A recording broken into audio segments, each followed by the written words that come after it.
Hello, everyone. It's Fiona here from FionaMarks.com. I am back with our exploration of family dynamics, intergenerational family dynamics, and astrology. We are working our way through building a whole family map, which is going to look something like this. And today we're having a look at the father's relationship with his own parents to see how that is influencing um, his parenting style. So we are looking at the father's chart once again. You'll remember it's a Scorpio ascendant, and we don't have the charts for the grandparents. So I am using the father's chart, and I'm going to look at the fourth house to look at his relationship with his mother, and I'm going to look at the 10th house to look at his relationship with his father.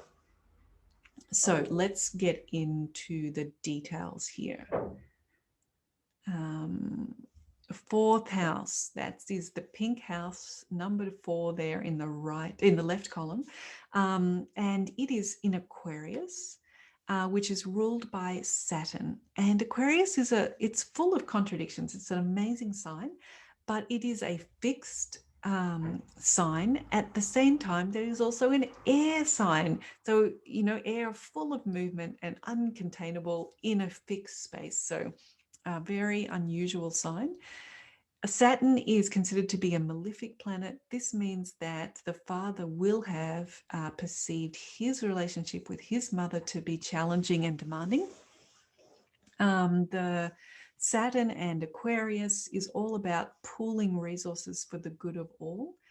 And it is in this chart, Saturn is all the way over here in Virgo, which is the 8th house from Aquarius, and therefore a source of change and transformation.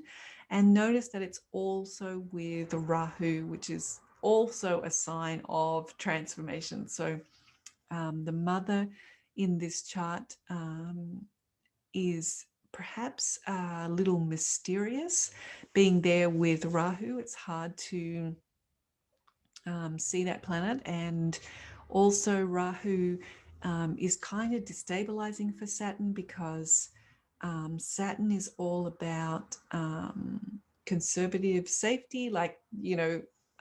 Saturn's already aware of how wrong everything could go in life. So the best thing to be is stay the same, no change, don't risk anything. And it's with Rahu, the biggest risk taker of them all. So this person's mother is perhaps a bit of an enigma in the 8th from the parenting position. So also that's a very deep sign to be. So very complex, I would say, the relationship with the mother in this chart. The 10th house, however, is a little easier to read because it's Leo and it's ruled by the sun. We could imagine that the father is confident, bold, maybe a leader. It's also a malefic planet in Vedic astrology, so we're imagining a challenging relationship for this father with his father. Also that the father would be an individual type of person. In Leo, strong in its own position, perhaps seeing the mother in a servant worker kind of role, because the sun tends to look at Saturn and see, what's lacking. And the sun being so bright and Saturn being so dark or so dull, it might be natural that the father would look in that direction and see the mother as the worker in the family, and that her role would be to be in the background compared to the son being in such a confident position. So these are quite conflicting indicators. A very strong placement of the father in the chart, and the mother an incredibly complex, interesting, conflicting indicators. So we've got in these parents from the perspective of the father here.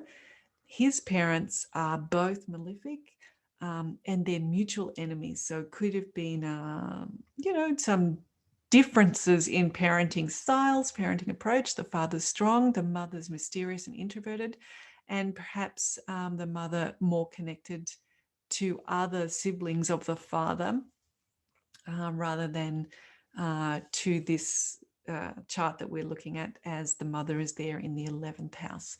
So let's transfer this now to the map that we're really getting a lot more information. We're right over here now on the left side with the father, relating to his father through the sun in a very strong position, and very clear, sun in Leo in the 10th house, all those indicators lining up very well. However, the relationship with the mother is much more complex.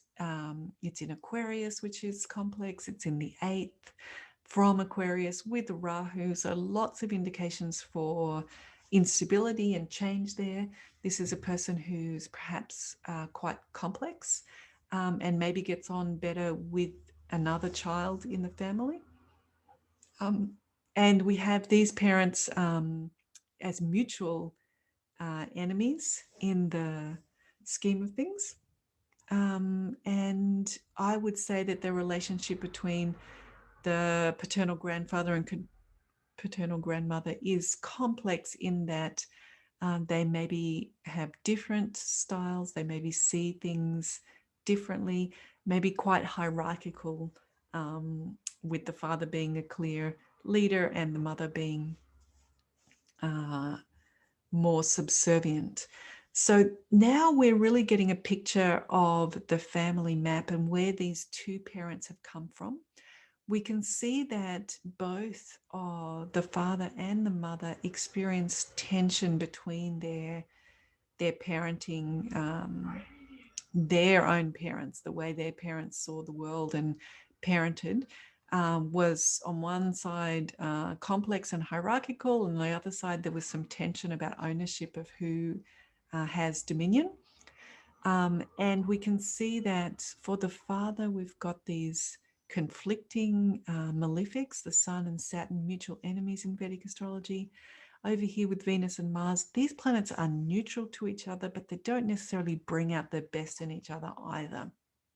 Whereas here, in their approach to their child, we see a lot of harmony so far. So let's end today's video examining the father's parents and come back next time and have a look at how the couple themselves relate to each other. All right, I look forward to seeing you there.